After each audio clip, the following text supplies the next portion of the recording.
Et si on avait la solution pour rendre attractifs nos petits villages désertés? Vous êtes sûrement déjà passé dans ce genre de village, un centre-bourg qui a été mignon et dynamique autrefois, jusqu'à ce que les supermarchés le vident de ses commerces et que les habitants fuient le centre du village un peu moribond. Mais ce n'est pas une fatalité, et c'est tout le travail de Simon Tessou, urbaniste rural dans le Massif central, qui milite pour redonner vie à ces centres-bourgs délaissés. Son constat, c'est que ces cœurs de village ne correspondent plus à nos aspirations. Les maisons de ville n'ont pas de jardin, n'ont pas de balcon, n'ont pas de terrasse, parfois sont mono-orientées, alors que évidemment le rêve des Français, et plus particulièrement des ruraux, c'est quand même d'avoir tous ces avantages-là. L'accès à un jardin, l'accès au soleil.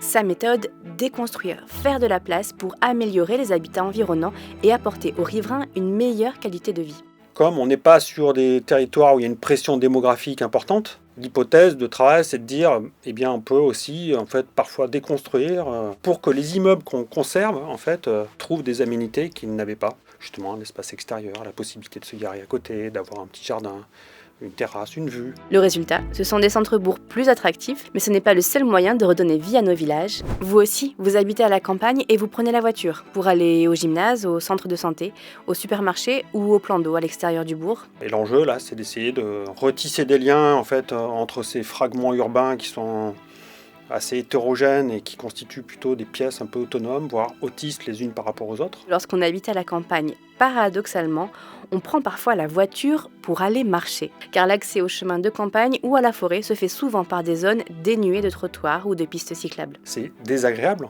de se déplacer à pied dans ces territoires-là. Si les métropoles ont pris à bras-le-corps cette question, ce n'est pas encore le cas des territoires ruraux, ni périurbains, où tout est fait pour la voiture. Simon Tessou en est convaincu. C'est l'urbanisme qui doit changer si on veut modifier nos usages. Et on voit concrètement comment, dès qu'on ouvre un nouveau chemin sur 500 mètres de long, eh bien, ça va complètement changer les habitudes. Et ce qui est intéressant, c'est que quand on le fait vraiment, en réalité, les comportements changent très vite. Je peux le noter à l'échelle de notre petit bourg, donc le Rouget, dans le Cantal, 1000 habitants. Nous menons depuis de nombreuses années justement ce travail avec les élus locaux.